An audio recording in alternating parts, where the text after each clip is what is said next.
This is a bonus episode of Women Taking the Lead with Jody Flynn and Mary-Theresa Tringale. When I say that, I'm saying don't book a keynote speaker before you've taken these steps. Don't book your venue before you've taken these steps. Don't start selling tickets until you've taken these steps. You have to do this foundational work first because it will help you decide every other thing that you need to do. Hello, my name is Jody Flynn and welcome to Women Taking the Lead, where we are all about creating blasts of inspiration to help you overcome self-doubt so you can lead with confidence, integrity, and a sense of humor. Head over to womentakingthelead.com to join the community and get the resources to support you on your leadership journey. Now, your future awaits, so let's get started. Hello, everyone, and welcome to the Women Taking the Lead podcast. I am your host, Jody Flynn, and today I have a guest for you from my own community who is an expert at producing live events. So we've been doing a series on workshops, and yes, this also includes workshops, but can include everything from a family gathering to a weekly meeting you conduct in your workplace to putting on a live event for well over 1,000 people or more. I was very excited to bring Mary-Theresa Tringale on the Women Taking the Lead podcast, but here's the thing.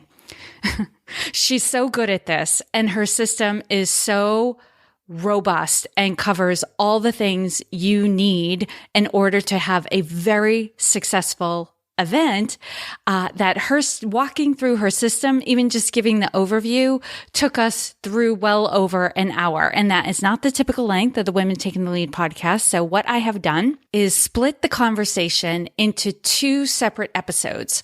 So she has a 7-step system. This first episode is going to take you through 4 of those steps. And the next episode, which will be coming out in just about a month, will take you through the last 3. However, don't be alarmed because these first 4 steps may take you a little while to do and you may need to get some help with them, but it's all good. And at the end of this episode, I'm going to go over an offer that Mary made at the very end of our conversation. So you'll hear her talk through it in next month's episode, but I'm going to give you an overview of it at the end of this episode so you can take advantage of it right away if that makes sense for you. Without further ado, hello, everyone, and thank you for joining me. I am here with Mary-Theresa Tringale, as she also goes by Mary or MT. I typically refer to her as Mary, so that's how I'll be addressing her going forward during this interview. But I wanted to introduce Mary to you. We originally met through our involvement in the Maine Women's Conference. She joined really to help out. She was going to be co-chair of the logistics committee and quickly found herself as president of the Maine Women's Conference, which was not what she originally signed up for. But again, looking back in retrospect, she was the perfect person for the job. And a big reason why I invited her to be on this podcast is because she is an expert on producing events. I have done a couple of episodes on workshops. I originally in October gave you an overview of workshops and the different kind of workshops and how to really deliver high quality workshops. And then I got into the nitty gritty of, how to deliver workshops that you're hired for. So a company is basically producing the workshop and they want you to come in and deliver the content. But I don't have the same expertise Mary has in terms of how to produce a workshop that you on your own. So you're a business owner or you're involved in an organization and you are now tasked with the job of putting on an event. I've done it before, but Mary was actually one of the people who helped me out and gave me some tips to make sure my event was successful. So I couldn't think of anyone better to bring on. And Mary, before we really dive into the episode, tell everyone a little bit more about you and what you have going on. Sure. So I guess my background of where I became an events specialist, if you will. I actually really enjoy, my mission statement is that I believe experiences change lives. And so I really approach events from that perspective, that events are experiences. And I heard the other day, somebody said that 2020 is the year for experiential marketing or an experiential economy, that this is the year that if you are thinking about doing events, in-person events, this is the year that it's really going to explode for people, which made me really excited. So, but it goes back to my days. If I was to think about my earliest experiences with when I started seeing that events or experiences can change lives, it goes back to camping trips with my friends and family and ski weekends that we would have. And it wasn't because we were putting on a big elaborate experience, but it was that we were having a unique experience with all different types of people. There was some sort of content that was, that was rolled into that day, whether that was that we were all skiing together or having dinner together or toasting marshmallows together, whatever it was, we were having these little mini experiences that likely we never would have ever again in that environment together with the same people. And when I started realizing that that's actually the magic pieces that when you put those pieces together, they create something that will change people's lives forever, that's when I started seeing the possibilities of how you can implement that into your business. So my experience or my love for experiences started back in college when I started seeing that through my marketing degree, I could create events for companies. But I actually started with the wedding industry. And I thought that that's what my future was. I wanted to be a wedding planner. And I quickly decided that that's not what I wanted to do after doing quite a few weddings. But the other thing was that I did an internship at Sony Pictures Television in LA, and I got to work on their events team, and I got to see the possibility of creating unique experiences. And then through that, when I went to New York, I started working in marketing for publishing for magazines. And through those experiences, I learned about how to align your content with advertisers and their messaging and their objectives and create experiential marketing around that. So we would create red carpet events, or we would create on the road caravans that would go to all these different locations, kind of spreading the words for not just about our magazine, but also about the advertiser products as well and the content. And they were always unique experiences that the idea was, especially when we worked on these sales meetings. So the sales meetings is what you might see as a retreat or something it's an intimate experience, but it's an opportunity for people to break open. It's an opportunity for people to get some sort of training. And in the magazine industry in New York City, it's all about magazines one-upping each other on what kind of an experience they can provide for their team. And so we were always challenged to create a piece of that puzzle that was so unique that they likely would never experience again, and that they would be able to talk about for years to come. And because I learned about that approach, it really just shaped my whole future about how I approach events for everything that I do. Even when I moved up here to Maine, how we approached the Maine Women's Conference was from the beginning, it was all about creating something new for our community that they had never experienced before. And the work that I do now, which is I'm a full-time employee at Winter Kids, which is an awesome organization here in Maine that's all about getting kids outside and active in the wintertime. But my job is to create events and fundraising opportunities for people that will help us raise the money through sponsorships and fundraising for that programming. So my challenge each year is to improve our events in a way that makes people want to come back for more, or to make people feel like they're appreciated, and that when they show up to our event and they give us everything that they have, that we do appreciate all their hard work in fundraising, but also the fact that they're there and they're raising awareness for our organization. So I get to approach these events with, how can I make it super special? How can I make it an experience they'll remember forever, and something super unique that breaks them open in some way that will change their life for the future? And then on the side, the business that I'm in the process of creating, and that I hope is my future in a bigger way, is that I'm helping coaches, entrepreneurs, organizations create experiences that will change lives for their audiences. So whether it's a workshop or a retreat or the big conference like the Maine Women's Conference, I know that I have the framework that will set them up for success. And I love teaching people how to create that experience for their audience and to set themselves up for success so that people will come back for the next one, or that this is actually a piece of their business that will elevate their business, or for it's a sustainable arm of their business for years to come that will eventually do whatever they want it to do, whether that's generate profit or just give their audience a really amazing experience that makes their audience want to come back and buy from them for more, right? So that's where I'm at right now, and a little bit of background of how I got to where I am today. Yes. It's like a little overwhelming hearing everything you've done all at once, but again, showcases like why you were the perfect person for me to say, hey, I want my audience to know more about how they can produce their own workshops or their own events. You're the woman for the job. Yeah. Like definitely coming in. And I also want to position everyone to get the most value out of this episode, because there's a diverse audience that the Women Taking the Lead podcast attracts and draws in, and everyone's in a different place. And, I know for some of you listening, you're like, oh, she's for business owners and entrepreneurs and people high up in organizations who are planning these big events.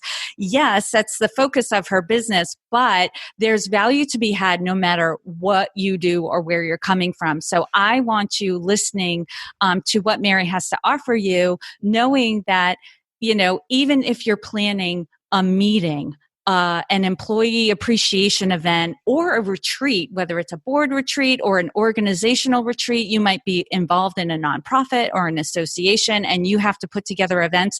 Mary has something to offer all of you. So definitely listen from that place of there's something to be gained. She's got a lot of wisdom to give. And if something doesn't apply, put it aside. If it does, take it. It's yours. And Mary, I know you have kind of some steps that you take your clients through when they are planning these events. And, one of the first mistakes we can often make is putting the cart before the horse.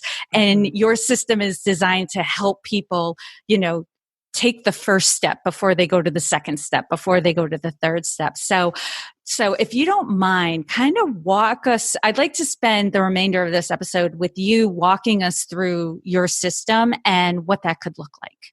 Sure. And just to reiterate, like you said, this is a system that will work if you're having a 4-hour board meeting with 10 people, or a 2-day retreat with 25 people, or a multi-day conference for 1,000 people. The steps are still the same because the end goal is still the same. You want to clearly communicate what the event is all about.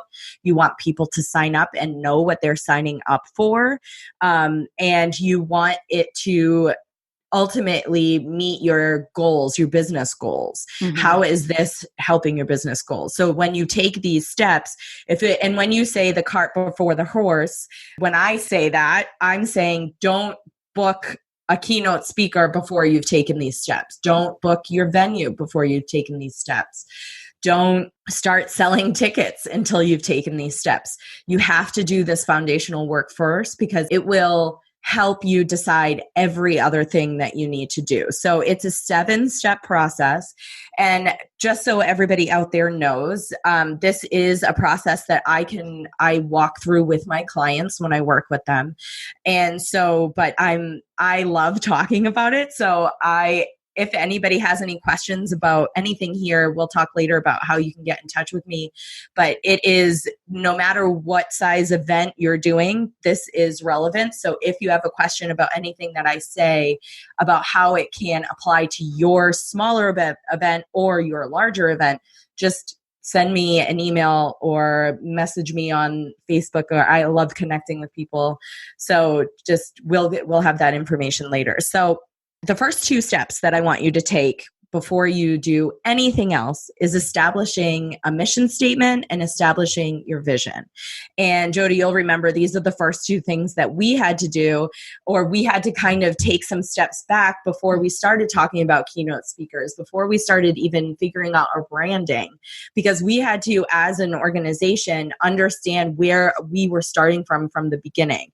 And the reason that I say you need to start with your mission statement is because I have to be able to tell everybody, hey, I'm working on this event and it is to do what? Right? So if I start telling you and I go on for 30 minutes about what I want the event to be, as the recipient of that message, I've heard 100 different ideas of what this event could be. But when you work on establishing a mission statement, you're basically working with your why of why you're creating the event to create a promise to the audience about what it is that the event is going to do. Your mission statement is essentially that promise that you have to deliver on when you actually execute the event. So you want to make sure that you work through that process to feel really confident about it, so that when you're talking to people, you are super energized, you're super excited about it, and they hear the message. If you're not really confident in what you're saying and you're kind of mixing it up a little bit, and you say one thing to one person and then you change the mission statement and say it to somebody else, then you're not confident in what you're saying, and everybody around you is not going to be confident, and nobody's ever going to really know what the event is about. Mm-hmm. So if you take that time to really work through that mission statement, and I say 1 to 2 sentences that really tells you what people are showing up to do, what they're going to learn, or are they going to be inspired? Are they going to be empowered? Mm-hmm. And to do what? To like take on new assuming roles in their community, like we have part of our mission statement. And when you create that really simple, what I'll call an elevator pitch, this event is a one-day event that's going to, and our mission is to do this, then people understand it. And the other thing that you want, the other reason why I'm so adamant about it being 1 to 2 sentences that you can quickly rattle off and that you're feeling super confident about it, is because when you tell somebody, you want them to be able to repeat that to somebody else. And that's how the message, the word starts to get out about your event. That's a little bit of grassroots marketing, is peer-to-peer. People are going to be talking about your event, and if they're not able to articulate what your event is all about to somebody else, then you've already lost that opportunity for that clear messaging. Correct me if I'm wrong. The mission statement is basically summing up what you want people to walk away with from attending your event and how you're going to do it, right? So the how might be, we're going to provide tools and training for quilters, to get their products up on Etsy, right? That's right. Like, so their walk away is they'll be able to post their products up on Etsy, but how you're going to do it is give them the training and the tools and the hands-on experience to then be able to go forward. So it could be as basic as that, but what a clear message about who wants to attend, what they're going to get from it, and what they'll be able to do after they leave. Exactly. And then, and that does kind of tie to your vision too. You can start talking about your vision. So the vision is the next piece of the puzzle, where you work through and you kind of see what your ideal day would look like on your first event. So this is where you literally will sit down and have a visualization exercise. So you decide, how many people do you really want there? What do you want your venue to look like? What time of year do you want it? Where do you want the event to happen? And you just kind of need to work through what your ideal vision looks like, because it's going to impact a lot of other decisions that you make along the way, including your budget. One thing I wanted to just go back and mention about the mission statement, once you establish that mission statement, it's also going to kind of be your foundation for all of your marketing communications moving forward. So any advertisements that you might do, any flyers you might do, any social media posts that you might do, it all starts with that mission statement, and then you can always grow whatever your communications are from there. But if everything doesn't go back to that mission statement, then you're kind of communicating all these different messages that have no foundation or no anchor. So then once you start moving back over to the vision, once you start working through all of those ideal pieces of your ideal vision, not worrying about a budget right away, that's when you can understand truly what it is that you want. So just as an example, when we were trying to get our board on the same page with the Maine Women's Conference, there were some people who thought that this was going to be a $5,000 person event, and some people who thought it was going to be a 500 person event. The foundational answer to that is we have to understand if this is a 500 person event or 5,000 person event, because it affects our budget. It affects what kind of income we have to do. We have to consider it or go after it. It affects what kind of location we're hoping to have the event at. It affects how many speakers we have to, how are we going to serve all of those people? So it's really important because so even if your event is 10 people versus 100 people or 10 people versus 50 people, the number one thing that you have to understand what that number is before you go look at a venue. But more important than that, you need to understand what that number is before you put a budget together. Because you can't go look at a venue without understanding your budget. Mm-hmm.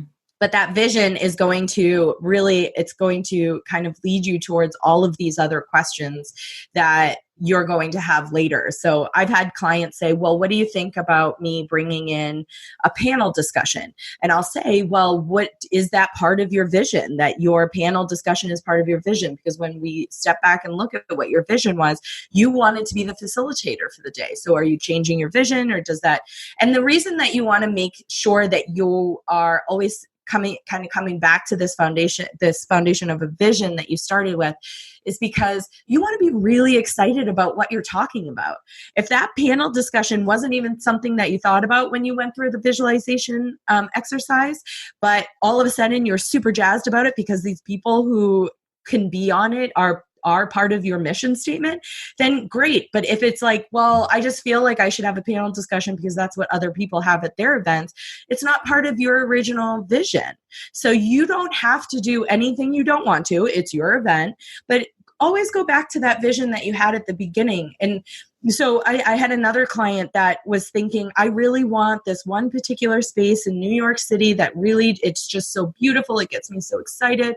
But I guess I could go look in New Jersey or Dumbo for something cheaper. And I said, well, how are you going to show up when it comes time to promote that event in that space? Are you going to be really excited about promoting your event if it's at a space you're not very jazzed about? Well, then I think you need to go back to your vision and make sure that we have the budget plan that accommodates and can support your original vision, because you're not going to be excited about it and nobody's going to want to show up if you don't stick with your vision. We're going to step away from all the good information that Mary is giving us for a moment to consider if you'd like to boost your productivity this year. I've made it no secret that I love TextExpander for making my life easier in creating emails, proposals, filling out forms, etc. You can unlock your productivity with TextExpander. There's hands down. And here are some of the many things you can do when you have TextExpander in your toolbox. You can manage everything you type repetitively. So those could be email addresses, phone numbers, common responses you have to questions you get via email or messenger, and so much more. And TextExpander works everywhere you type, like word processors, email and messaging apps, and online forums. Typically, if it's on a computer, you can use TextExpander there. You can customize your snippets with fill-in fields and pop-up lists as well. And if you need to manage snippets for your company, you can check out TextExpander for Teams. Now, TextExpander is available for Mac OS, Windows, Chrome, iPhone, and iPad. And if your job or your life requires you to be on your computer constantly, you're going to want to at least try out TextExpander. So to do that, visit textexpander.com/podcast and select Women Taking the Lead from the drop-down menu for 20% off your first year. Again, for that 20% off your first year, visit textexpander.com/podcast and select Women Taking the Lead from the drop-down menu. Okay, let's get back to Mary and all the good information she's giving us. So you establish your mission and establish your vision. That's step 1 and 2. Then I like to create these belief statements, which is what we created with the Maine Women's Conference. But I just feel that they're so powerful. They complement your mission and they complement your vision so well. It kind of ties everything together. And it's just another piece that you can incorporate in marketing, and you can incorporate when you're just talking to people about your event. But it's, I think, a really important step just to get you kind of this really solid foundation of information to people and a really good jumping off point. So the next, and those belief statements are kind of like what, for example, for the Maine Women's Conference, we believe that events can change lives. Mm-hmm. We believe that every woman is a leader. So these belief statements really help us decide who we're going to have as keynote speakers, who we're going to bring in as workshops, how we're going to lay out the day, how we're going to just kind of approach every decision that we make throughout the conference planning process. Mm-hmm. And I'll add too, Mary, it also impacts our brand identity as well, like how we communicate. I know there's the official term marketing, but when I just bring it down to basics of like, sometimes I'm having a coffee date with somebody and talking about the Maine Women's Conference, and our mission, our vision, and our we believe statements are such a part of that conversation. It impacts how I think of, I'll put in air quotes, us as the Maine Women's Conference and how we approach the world. And that, I know, even had an impact in a recent board discussion when we were talking about sponsorship packages, what we offer for package. And I know you're going to get there eventually, but it drills down into every little piece of the organization and the event that you take a step back and go, well, is this good for us based on our mission, our vision, and our we believe statements? Is it in alignment with us? And like, I could just see that this had a big impact on the room, and we felt it, and it made it easier to make the decisions that we made, because we were like, okay, let's go back to who we are and how we present ourselves to the world. So take it from there. Yeah. And I think just another example is when we're discussing who the keynote speakers are going to be, that we are always going back to these belief statements, the mission and our vision.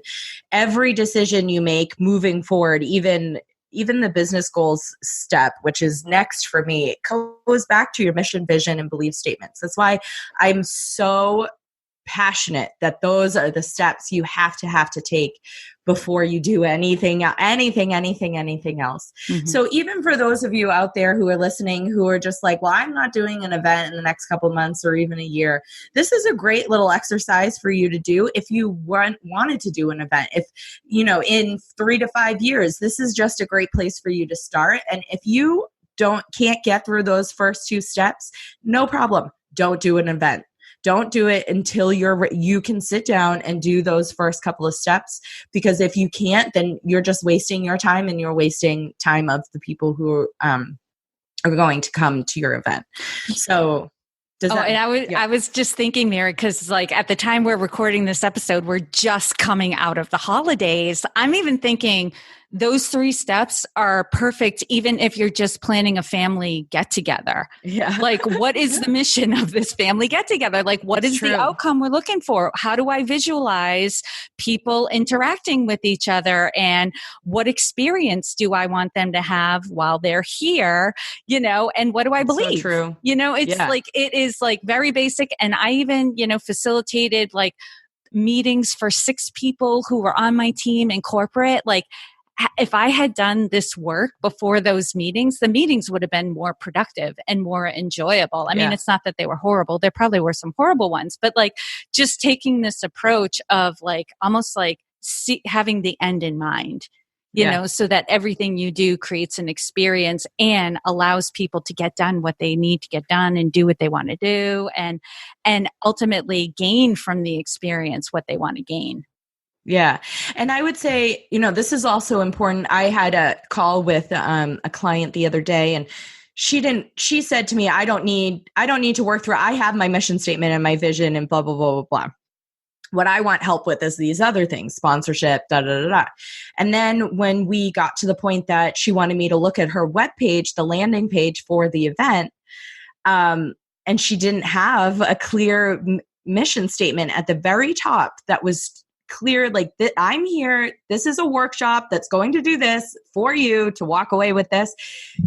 She was like, okay, well, you know what? Maybe I need to work through this mission statement because I'm not the expert in this. And I said, okay. And it took us, I mean, we spent about 30 to 45 minutes working through coming to a place of a mission statement that she was super psyched about, that was super easy and simple for her to repeat to people. And that was so clear that when you showed up and you saw that, you knew exactly what you were signing up for. Mm-hmm. And so it's just like, you might think you have it, but if somebody, ask anybody else, just if you have a mission statement, share it with somebody that you trust and ask them, do you know what you're signing up for if I put this mission statement here? And if the answer is no, then you need to do some more work to simplify and to make it really powerful and clear what it is. Mm-hmm.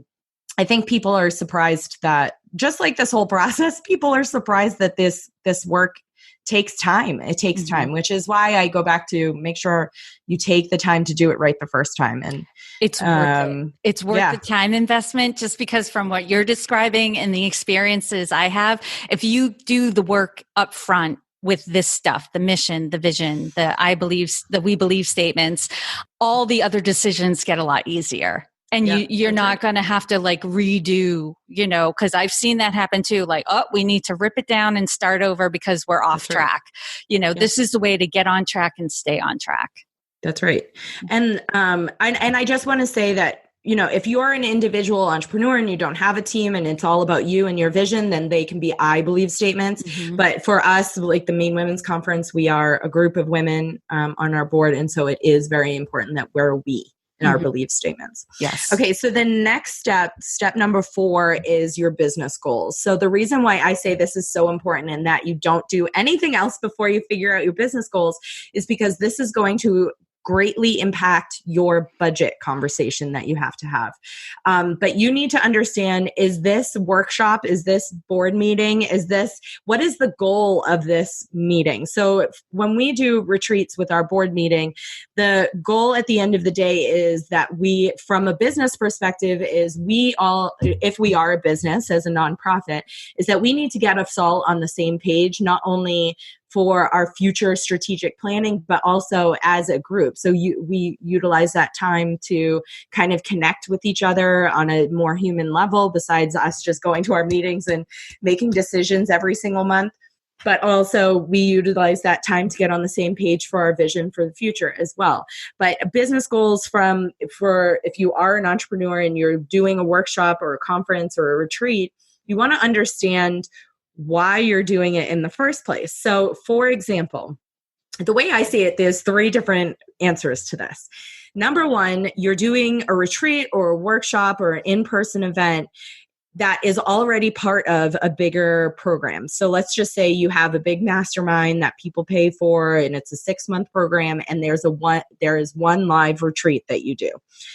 You're doing this retreat to serve people who are already your clients. You're not looking to upsell them, likely, unless you're doing at the end of that mastermind and you want to continue enrolling them for a bigger program.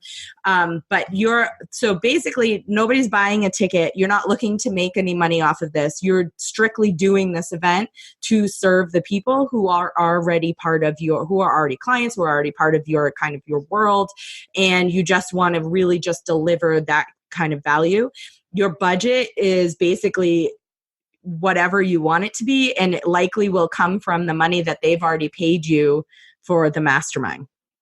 So you just have to keep that in mind when you start putting that budget together. So it's kind of like, well, what am I willing to give up from the money that I've brought in from this mastermind? And when you think about that, it's actually good for you to consider this step at the beginning when you're starting to price out your mastermind and start selling it. You want to make sure that you price out your mastermind accordingly so that there's money in there to pay for your retreat.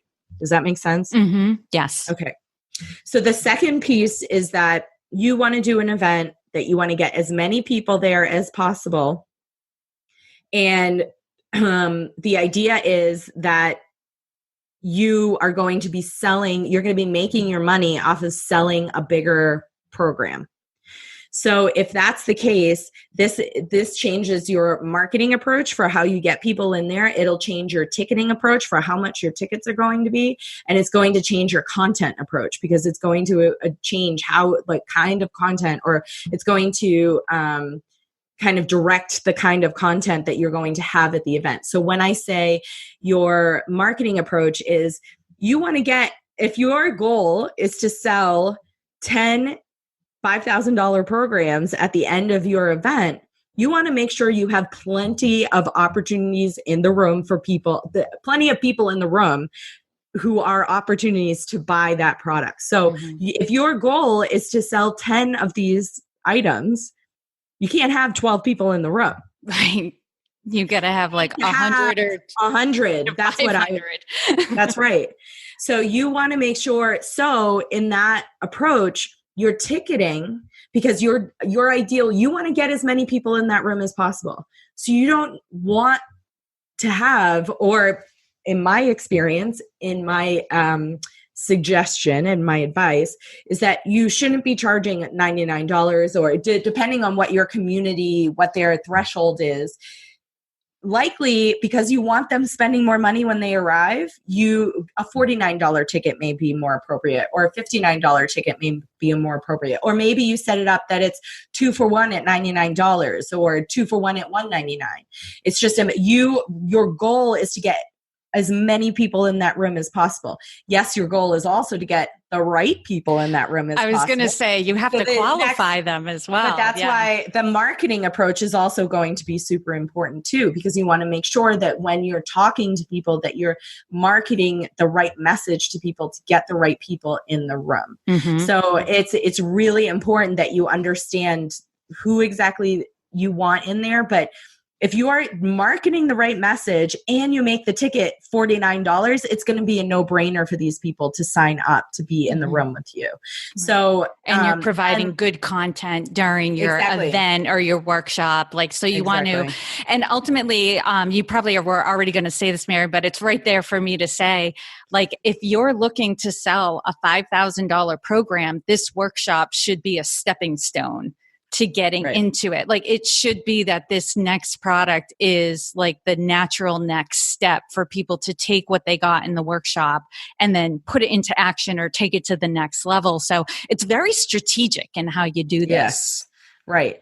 And so, yeah, and but that's why you have to figure this out before you even take that, before you do anything else. Yes. Right? Because you need to understand, I have to be super strategic with every single piece, because I need 100 people in the room who are potential targets for this bigger product.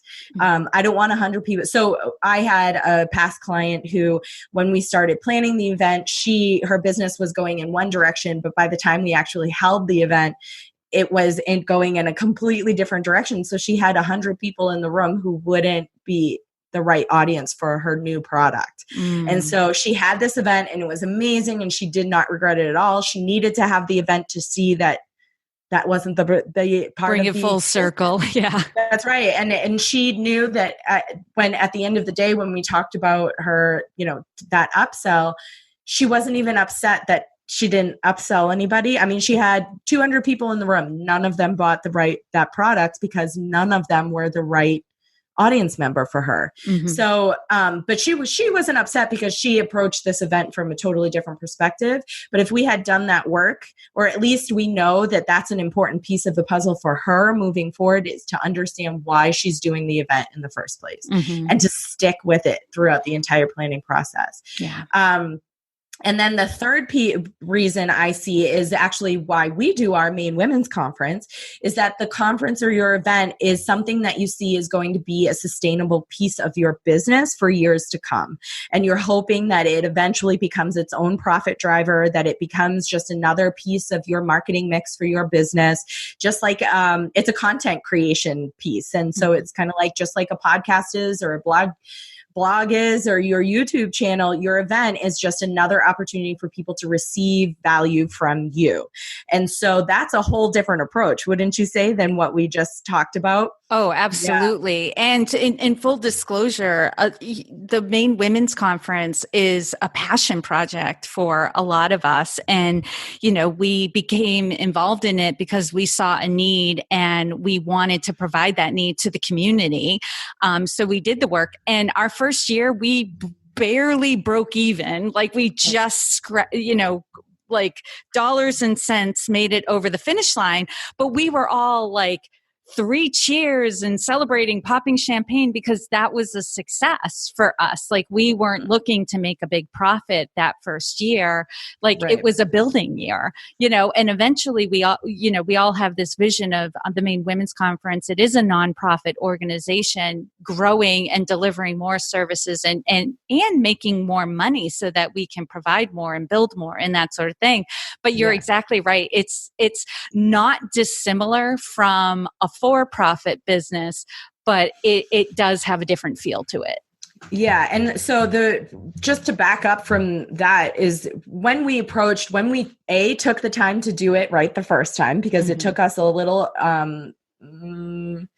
over 2 years from the first time that we started planning. From the first meeting, when we moved our date from September to the following May, that was so that we could truly take the time to do it right, because we all agreed that our vision was this was not a one and done. This was an event that would be sustainable over time, and that would be an annual event that eventually made enough money so that we could put additional programming and the organization as a whole could grow and grow. So our approach to the event itself, with our budgeting, with our marketing, with everything that we did, was about the ideal situation was that we would cover our costs, and it's about doing it right the first time. So we made sure that we had keynote speakers that didn't blow our budget, but still spoke to that mission and that vision that we had at the beginning. And we took the time to make sure that our workshops spoke to our mission and our vision. And because we weren't so eager to just get 1 million people in the room at $49, we made sure our ticket price reflected that value that we believed that we were delivering. And we did not back down even when we weren't able to sell out, right? So there's all these decisions that we made all along the way, because for us, it was never going to be a one and done thing. It was going to be, we were setting ourselves up for the long haul, and that we had this 3 to 5 year vision. And this is whether it's a nonprofit or this is, you're an entrepreneur and it's part of your business. If you are looking at this event as in 3 to 5 years, it's going to be making me money, because I'm going to be selling out and I'm going to have all these sponsors who want to be a part of it, and I'm going to have vendor village and et cetera, then it's a completely different approach than how you're approaching something that's going to bring you money. It could be the other approach, the one we just talked about, could be one and done. Yeah. Because maybe you were like, you know what, that event is not for me. I don't want to sell big, huge programs. That is not how I want to run my business. I don't need to do events anymore. And you do one and done and you're done. But this approach is, I'm coming into it understanding that there may even be an investment from me at the get-go, which there was an investment from all of us at the beginning, not to mention our time. We are 100% volunteer, but we all had to commit personally, financially to the start of that organization. And that's because we believed in it, and it was a long-term goal for us. It just drove the way that we made decisions in that first year. And so for the business owner who might say that this is the right approach for them, you might start with, look, I'm willing to go $5,000 in debt for this event to do it right the first time, so that maybe in year 2 or 3, I sell out and I cover all my costs. So, or you can say, you know what, I'm not willing to go in debt at all for this event, but I want to get a budget that will cover all my costs and make sure I do it right. So how do we approach that? So that's why it's so important that you figure out which piece of this business goals step that you fall under before you do the next step. Okay, I'm going to put the pause on the conversation here so the episode doesn't go way, way long, and it gives you some time to work through these first 4 steps before you get overwhelmed with all all of the steps, but I wanted to include the offer that Mary made at the end of this conversation because it is relevant to something we've already been discussing. Mary is offering a mission statement workshop. It would be 60 minutes to take a deep dive into why you are doing your event and giving you a launch point to create your belief statements and then all the marketing. Really, this is where you start to get excited about what you are trying to create and the experiences that you're going to create for your audience and your community. Now, Mary typically charges $649 for this workshop. However, for this community, she is going to offer it for $297. If you would like to take advantage of the savings, you can go to MaryTheresatringale.com/WTL mission. Now, it's an alphabet soup link, and so I am going to include this on the webpage on my site that will have all the links where you can find Mary and take advantage of this offer. So the webpage for this episode is found at womentakingthelead.com/Mary. Pretty easy. womentakingthelead.com/Mary.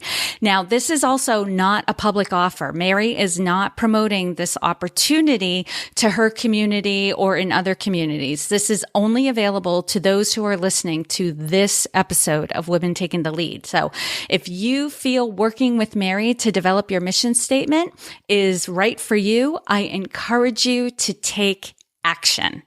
All right. Thank you so much for listening. And as always, I hope this was of value to you. And here's to your success. Thank you all for joining me on Women Taking the Lead.